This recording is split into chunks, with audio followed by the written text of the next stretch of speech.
Muito bem. Eu tinha dito para vocês irem abrindo aí em Ageu.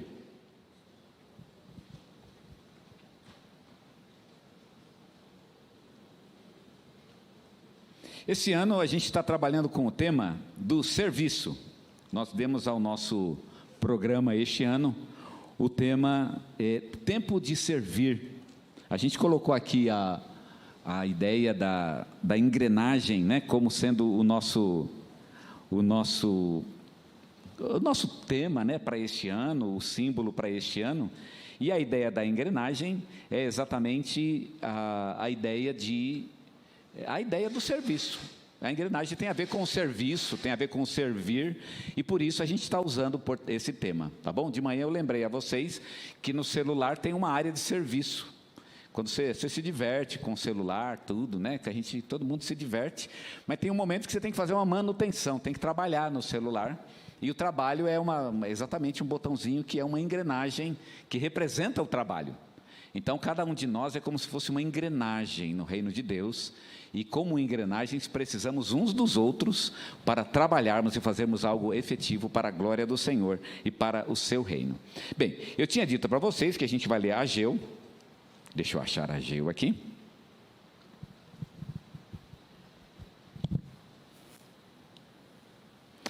Ageu, capítulo 1, versículos 1 a 4, tá bom?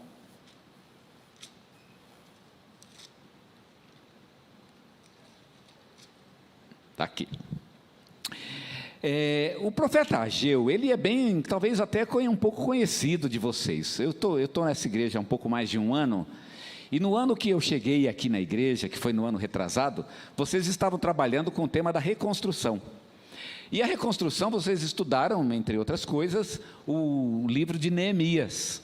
E o livro de Neemias aconteceu na mesma época que o profeta Ageu. Embora eles estão bastante longe, o texto de Neemias está um pouco longe de Ageu, mas Neemias viveu mais ou menos na mesma época que Ageu.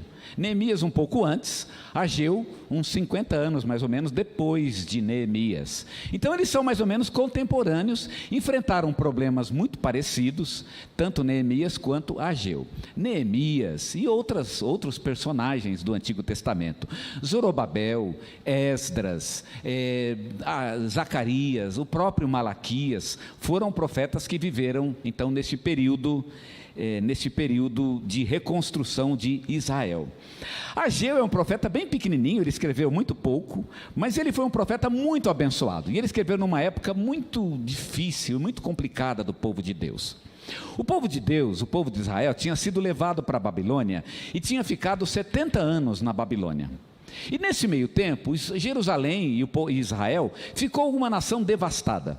Ninguém cuidou de Jerusalém, os campos criaram mato, as cidades viraram morada de chacais, é o que dizia a profecia, né? Que Jerusalém deveria se transformar numa morada de chacais.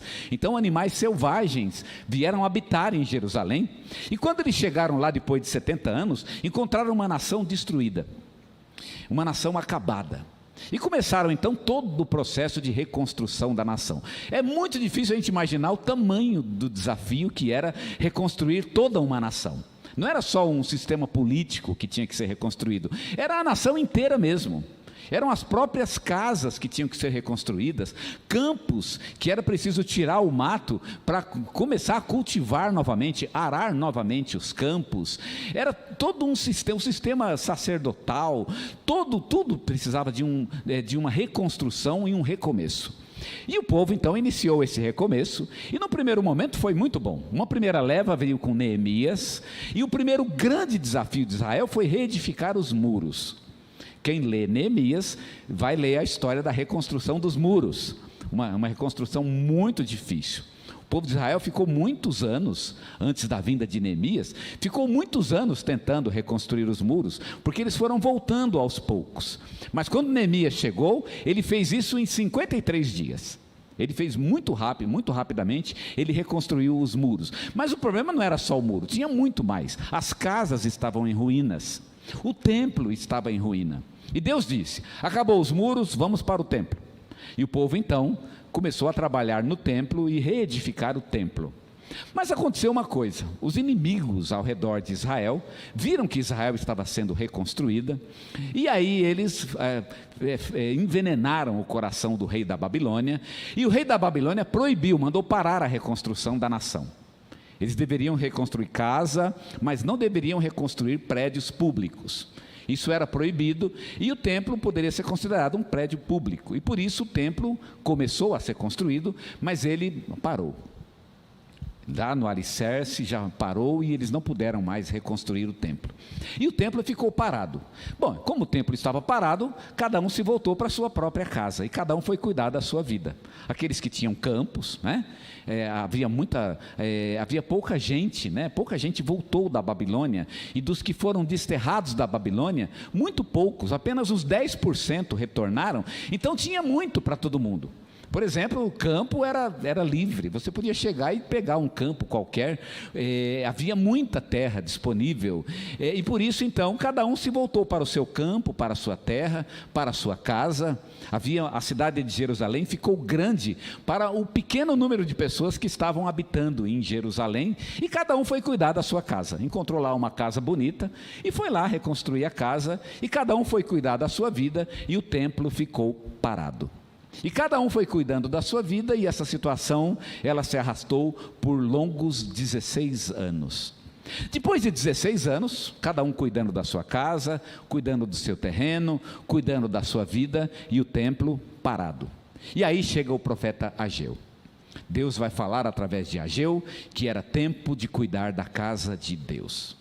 Deus diz: eu estou muito feliz de ver vocês reconstruindo a vida, era isso mesmo que eu queria, que vocês voltassem, refizessem suas vidas, reconstruíssem suas casas, reorganizassem suas famílias, e que vocês retomassem a vida aqui na nação. Perfeito, esse era mesmo o plano de Deus, mas Deus queria que eles reconstruíssem o templo.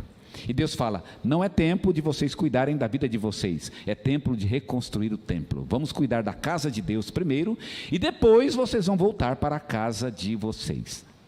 O livro de Ageu é bem bacana, que fala que eles faziam casas apaineladas, né? Apainelada é uma palavra bem antiga, que significa que eles colocavam um painel de madeira. Eu acho que como tinha muito material disponível, porque tinha pouca gente para muito espaço, era pouca gente para muito recurso, então eles tinham muito à disposição. E aí quando acabaram de reconstruir a casa, eles começaram a painelar a casa. Apainelar significa colocar painel na parede.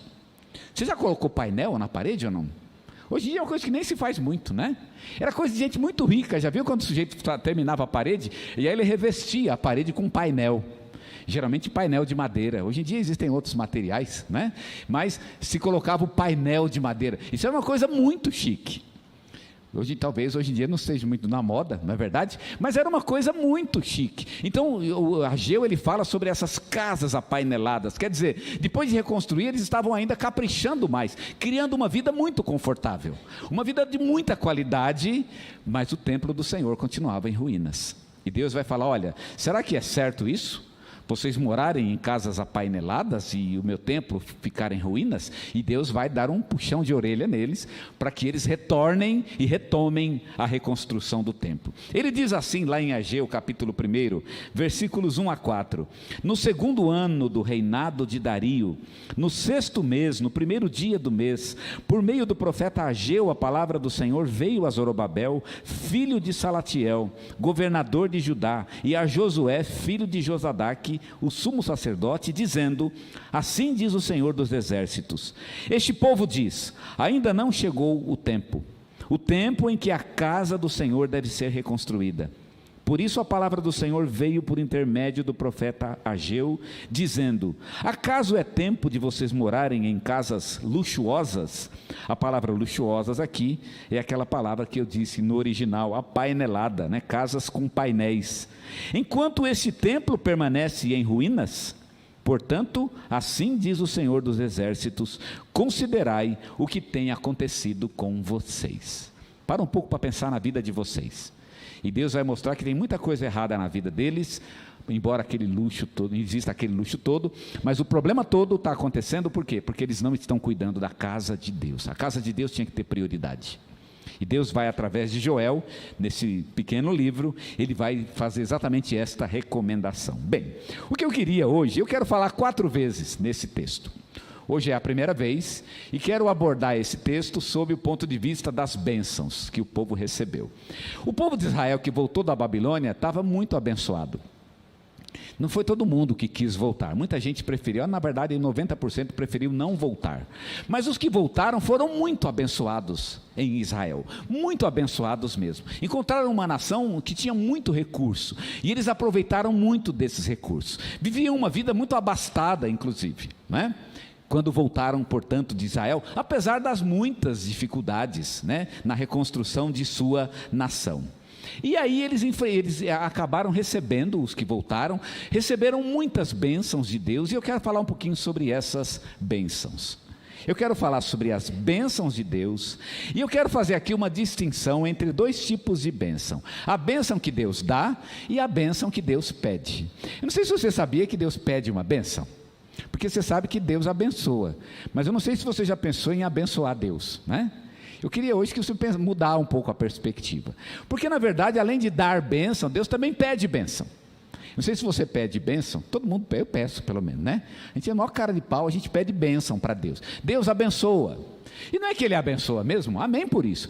Hoje a gente vai aprender que Deus também pede bênção, eu também quero.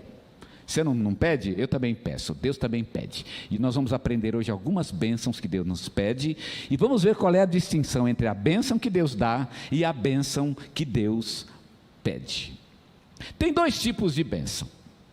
Algumas coisas, tudo é de Deus, é claro, né? Não existe uma bênção ou nada na nossa vida que seja de fato nosso, tudo é de Deus, só está na nossa mão por um tempo.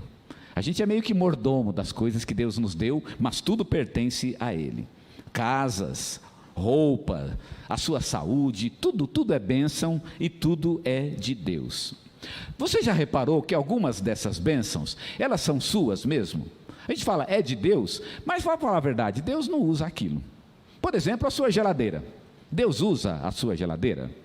Eu acho que não, a minha pelo menos Ele não usa. Não é porque eu sou ruim, ou porque eu não quero que Deus use a minha geladeira. É que eu não consigo imaginar uma situação em que Deus precise da minha geladeira. Se Ele precisar, está lá. Senhor, está lá a minha geladeira, Senhor precisando, está à tua disposição. Mas geralmente ela está lá para refrigerar os meus alimentos lá em casa. E é uma bênção lá em casa, como eu acredito a geladeira de todo mundo aqui. Reparou que é uma bênção sua? Você fala, Deus, a sua geladeira é tua. Mas você é que vai usar a geladeira, não é? Se o Senhor falar para você, vai dar a geladeira para um pobre, Deus poderia fazer isso, então dá essa geladeira para alguém, mas aí você vai ter que arrumar outra, porque hoje em dia é muito difícil viver sem uma geladeira, né? Até posso dar a geladeira, mas aí eu vou ter que comprar outra, Senhor, porque não dá para ficar sem uma geladeira. O fogão, por exemplo, o fogão você usa para você mesmo, Deus te deu e é para você.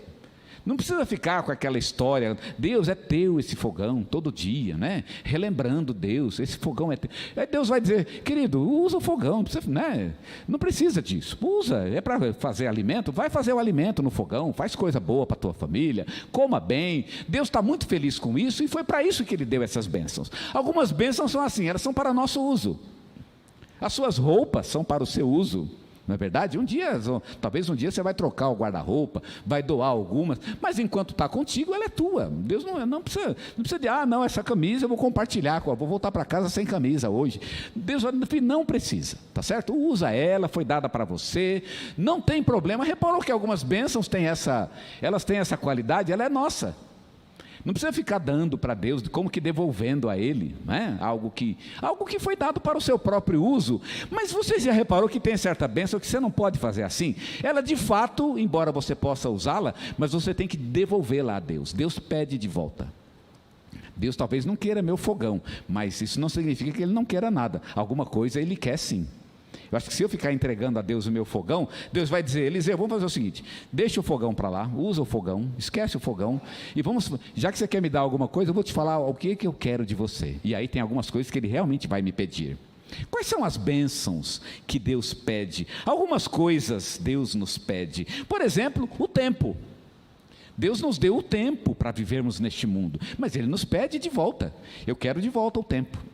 Você tem 24 horas por dia, mas eu quero um pedaço desse tempo, vai me dar.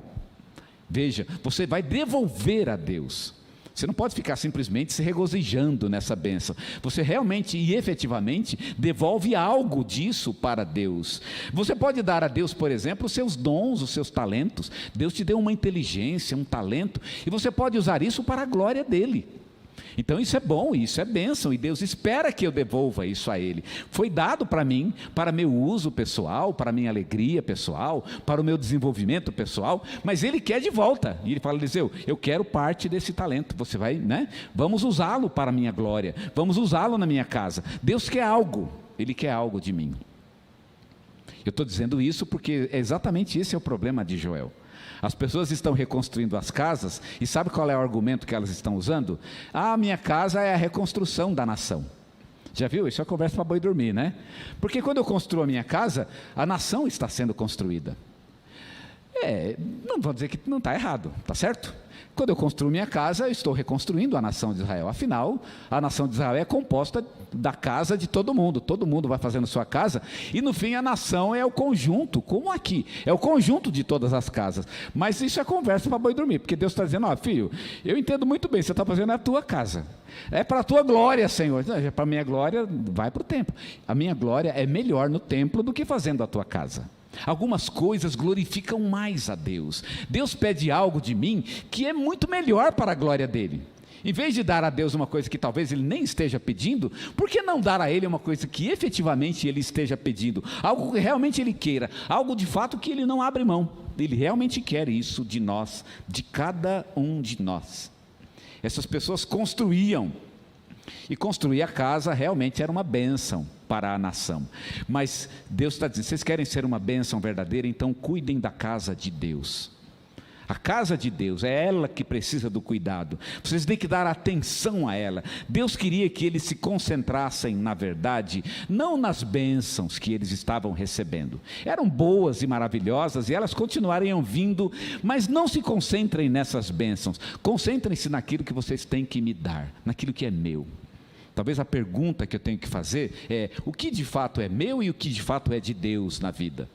Algumas coisas Deus deu para mim, para o meu uso, sim, pode continuar sendo dele, mas foi dado para o meu uso. Mas algumas coisas Deus está pedindo de volta, e muitas vezes a gente não está dando atenção ao que Deus está pedindo de nós. O que Ele está pedindo? Eu diria então que algumas bênçãos que Deus nos dá, Ele dá para a gente. Talvez Ele não peça de volta. Deus nunca me pediu um carro, por exemplo. Eu já tive alguns. Eu nunca dei um carro. Pode ser que eu dê um dia, não há nenhum problema com relação a isso. Mas eu nunca fiz isso. Eu não sei se você já fez isso. Pode ser que você já tenha feito. Mas eu nunca fiz. Isso nunca foi algo que pesou na minha mente, né? Você devia ter feito isso. Isso não foi algo que Deus disse para mim que eu deveria ter feito. Talvez diga, mas nunca fez. Mas algumas coisas Deus me pede todos os dias. Todos os dias. Pode não ser o carro, pode não ser o dinheiro, pode não ser algumas coisas, né? Algumas coisas materiais, mas eu vejo coisas que Ele me deu e Ele está constantemente pedindo para mim. Então existem coisas que Deus dá e talvez Ele não vá pedir de volta. Ele te deu uma casa. Eu acho que Ele não vai pedir a casa de volta. Pode ser que sim, eu não estou dizendo que não, né? Deus é que Ele é o dono de todas as coisas, Ele faz o que Ele quer, daquilo que Ele quer. Mas via de regra é muito raro que Deus peça para alguém a sua casa. Fique morando nela, amém. Ela é uma bênção na tua vida, desfrute dessa bênção. Agora, existem coisas que Deus dá, mas Ele vai pedir de volta. E sabe de uma coisa? Tem certas coisas que Deus dá e Ele quer às vezes um pedaço do tempo, um pedaço do talento. Mas talvez tenham coisas que Deus dá e Ele pede tudo de volta. Já parou para pensar nisso?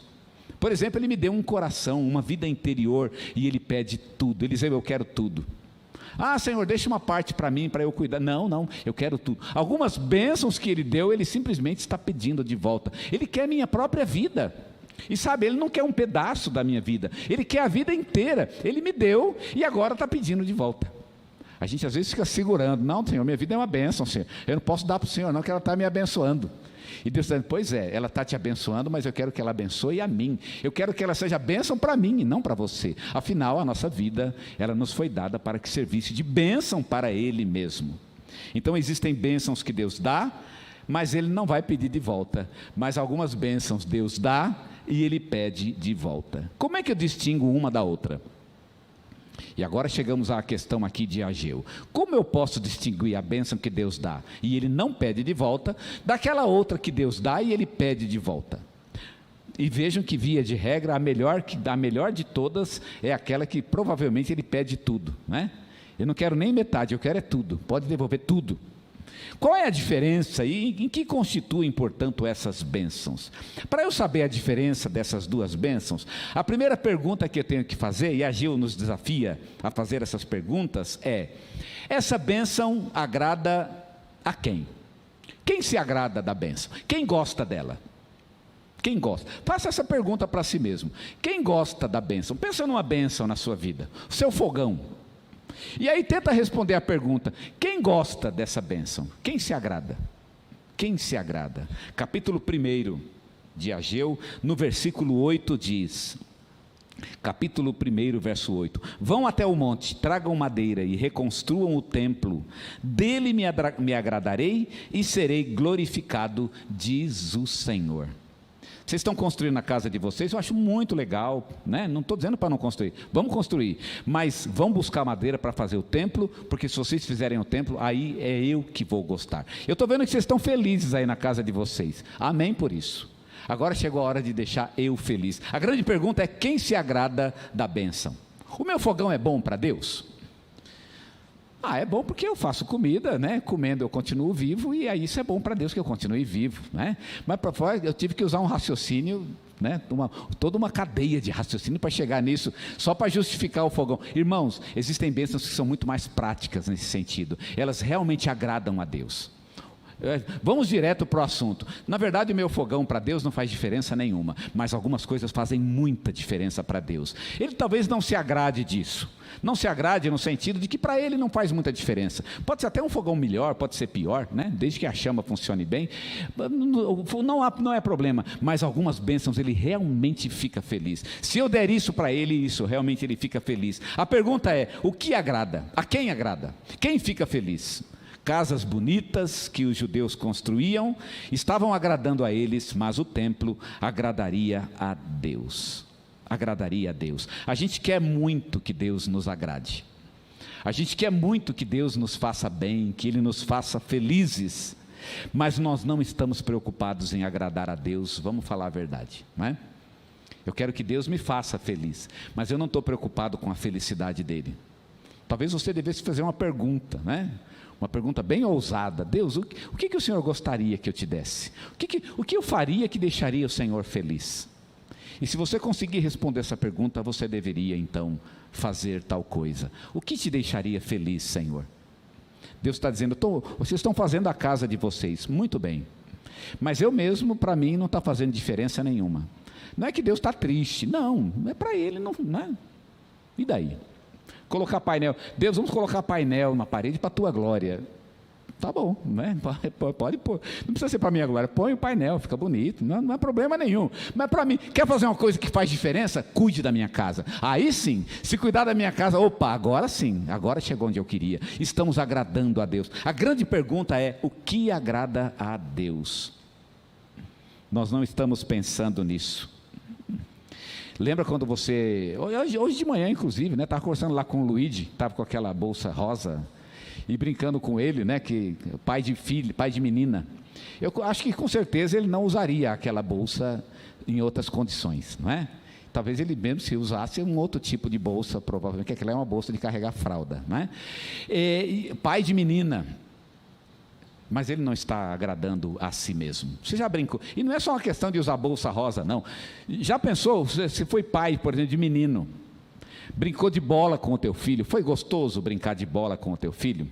Fala a verdade, se não tem hora, fica brincando aqui que eu vou lá jogar bola, futebol. Não é melhor jogar futebol com uma pessoa, com um adulto, né? Onde você tem a interação, a participação. Sabe qual é a dificuldade de jogar bola com criança? É que para jogar bola com criança, você vai agradar ela, você não vai agradar você. Você pode ser muito bom de bola, mas quando você está com o teu filhinho ali, é só aquele joguinho ali, não é? Ele dá um chute muito mal dado e, irmãos, o momento é dele, o momento não é teu, é para ele que você faz isso. Você não está fazendo isso para você. Você agrada a ele. A grande questão é essa: o que eu faria que agradaria a Deus? Uma coisa que seja dele, para a glória dele, para deixar ele feliz e não eu. Talvez nem eu fique feliz, vamos imaginar, né? Senhor, não é para me deixar feliz, eu quero que o Senhor fique feliz. O que você poderia fazer que deixaria o Senhor feliz? A primeira questão da bênção é essa: qual é a bênção que deixa Deus feliz? O que agrada a Ele? Então a primeira pergunta é: quem se agrada da bênção? Se você responder a pergunta, bom, quem se agrada sou eu, então provavelmente essa bênção é muito boa, não estamos aqui negando, mas ela, né, se você for seguir por essa linha, provavelmente você não vai agradar muito a Deus. Mas se você falar, não, isso realmente agrada a Deus, eu daria isso a Ele, deixaria Ele feliz, então você encontrou a bênção que Deus quer.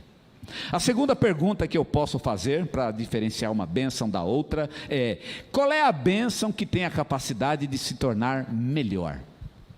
Porque algumas bênçãos que Deus nos deu, elas vão piorando com o passar do tempo. Você pode ter um carro novo, mas o carro vai se acabando. É bênção de Deus? É bênção. Mas, irmão, tem bênção que Deus dá que vai se deteriorando. Aquele carro você vai ter que vender um dia, porque ele vai se deteriorar. A tua casa vai se deteriorar. Vai chegar um dia que você vai ter que fazer uma reforma na casa. Com o passar dos anos, ela vai deteriorando. É bênção de Deus. A sua geladeira, o seu fogão vão deteriorar. Um dia você vai ter que mandar lá no técnico. Ou vai ter que comprar outra, provavelmente, porque ela vai se deteriorando. Deus deu, mas algumas bênçãos que Deus nos dá, elas vão se tornando piores. Mas algumas bênçãos, elas se tornam melhores. Elas têm essa capacidade de ser cada dia melhor. Lá em Ageu, capítulo 2, versículos 3 e 9, diz o seguinte, primeiramente o versículo 3: quem de vocês que tenha sobrevivido contemplou esse templo na sua primeira glória? E como vocês o veem agora? Acaso não é como nada aos olhos de vocês? Eles tinham feito um templo que era muito pequeno, não tinha a glória do templo de Salomão, e era um templo até meio feio, inclusive, porque quando Salomão viveu numa época muito áurea, né? Tinha muito dinheiro, e ele fez um templo muito luxuoso, e agora o templo era um templo esquisito, era até feio, inclusive, e alguns que conheceram o templo de Salomão, começaram a chorar de tristeza. Esse templo é feio, ele é pequeno, ele não tem glória.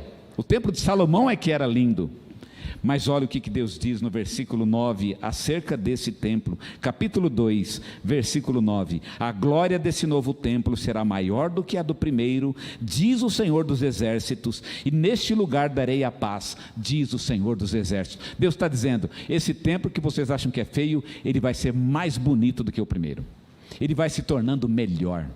Interessante, talvez a casa de vocês, ela vai deteriorar e vai ter que fazer reforma no futuro. Esse templo não, esse templo ele vai melhorando a cada dia. Irmãos, há bênçãos que vão se tornando melhores com o tempo. São essas as bênçãos que Deus quer que nós lhe entreguemos, coisas que vão se tornar melhores a cada dia. Sabe o que? A nossa vida, a nossa mente, o nosso coração, coisas que vão melhorando. À medida que você entrega a Deus, vai se tornando melhor, mais puro, muito melhor para o Senhor. São essas coisas que Deus quer que nós lhe entreguemos. Nós nos tornamos melhores, portanto, à medida que nós nos entregamos a Deus e deixamos essas coisas nas mãos de Deus. Melhor até que ponto?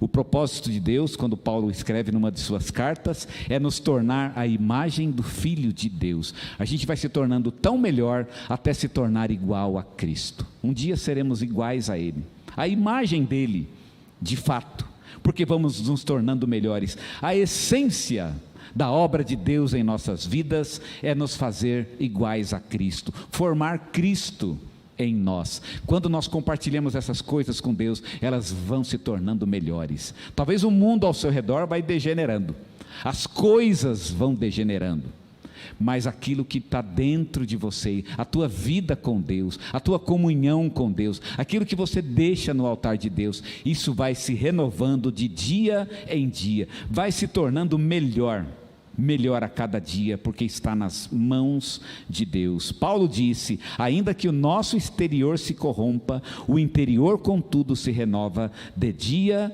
em dia. Não é que Deus não queira o nosso exterior, mas a nossa prioridade é a nossa vida interior. A pergunta é: qual é a bênção que tem a capacidade de se tornar melhor? Se você conseguir responder essa pergunta, você encontrou a bênção que Deus quer de você, a bênção que Ele espera que você lhe dê. E por fim, a última pergunta que devemos fazer para distinguir uma bênção da outra é: quantas pessoas são abençoadas pela bênção? Quantas pessoas? O teu fogão abençoa quantas pessoas? Lá em casa o meu fogão abençoa 3. Eventualmente eu trago um prato aqui, se bem que a gente nunca faz prato lá naquele fogão, né? Mas eventualmente eu posso até fazer um prato, posso convidar alguém para ir em casa. O irmão vai lá e eu fiz alguma coisa no fogão, esquentei um café, sei lá, né? Fiz um bolo, não sei, não sou muito bom de bolo. Os 3 que eu fiz, acabou com os 3, não comi nenhum dos 3, desisti até hoje. O fato aqui é que está lá o fogão, ele é bênção para mim, para minha família, e mais alguém que aparecer lá, e só, acabou. Mas é só isso? Quer dizer que você tem uma bênção, Deus te deu uma coisa que abençoa 3 pessoas, é só, e acabou? Que bênção que é essa que só abençoa 3? Mas talvez seja o propósito de Deus. Sim, eu dei essa bênção para abençoar 3, simples. Mas nem todas as bênçãos de Deus são assim tão limitadas. Algumas bênçãos, elas têm um escopo de bênção maior. Digamos que ela tem um potencial de bênção maior, e você pode abençoar muito mais. Quantos são abençoados pela sua geladeira? Quantos são abençoados pelo seu carro? Quantos? Mas quando você coloca certas bênçãos nas mãos de Deus, elas têm o poder de abençoar a muitos. Olha o que Ageu disse no capítulo 2, versículos 7 e 8: farei tremer todas as nações, e serão trazidas as coisas preciosas de todas as nações, e encherei esse templo de glória, diz o Senhor dos exércitos. Minha é a prata, meu é o ouro, diz o Senhor dos exércitos. E eu acho bonito esse texto, porque ele fala das nações. Quer dizer, vocês vão abençoar nações. Já pensou uma bênção que abençoe nações? O teu fogão abençoa 3, 4, 5 no máximo, 6, né? Não sei como é que é lá na tua casa, mas existem bênçãos que abençoam nações. Talvez a bênção que abençoa nações é exatamente a bênção que Deus quer, é o que Ele está pedindo de você. A pergunta é: Deus, quantas pessoas são abençoadas por essa bênção? A gente às vezes fica chorando diante de Deus, né? Reclamando, lamentando, às vezes até blasfemando, porque Deus não deu uma bênção que é para abençoar só você. Mas quantos vão aproveitar? Só eu, Senhor, né? Mas eu queria tanto. É só você, o único abençoado é você. Será que não era melhor querer então uma coisa que possa ser boa para você, mas que possa ser boa para muito mais além de você, muito mais gente, muito mais?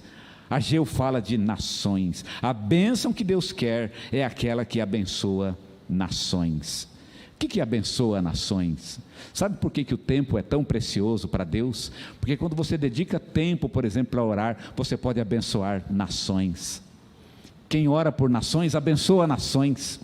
É algo que você deu a Deus, e quando você deu e colocou na mão dele, essa é uma bênção que abençoou alguém que está muito além de você. O tempo da oração, a minha vida entregue nas mãos de Deus, ela pode ser bênção para além da minha família, bênção para a minha vizinhança, bênção para o meu bairro, bênção aonde mais o Senhor me enviar, porque são coisas que Deus me deu e que podem ser usadas por Ele para a glória dEle. A grande pergunta é: quantos são abençoados por essa bênção? Se Deus te dá uma bênção que pode abençoar mais gente, então essa bênção, ela é melhor. O que você pode dar a Deus, que pode ser uma bênção ampla, uma bênção realmente que possa realmente se dirigir a muitas pessoas, se dirigir às nações? Se você encontrar essa resposta, você encontrou a resposta para a bênção que Deus pede.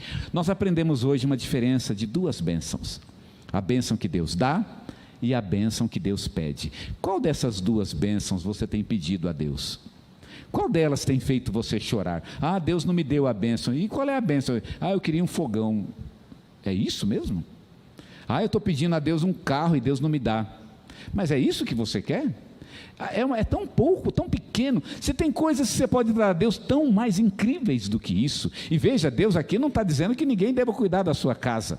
O problema aqui não é cuidar sim, vamos cuidar da casa, Ageu não é contra isso, mas o problema é o que Deus está pedindo de mim. Deus está pedindo para que eu pare um pouco de pensar na minha própria vida e comece a pensar naquilo que Ele pede de mim. Pare de pensar um pouco no meu egoísmo pessoal, no meu interesse pessoal, naquilo que é limitado, e abra um pouco a visão. Afinal, eu não estou sozinho neste mundo.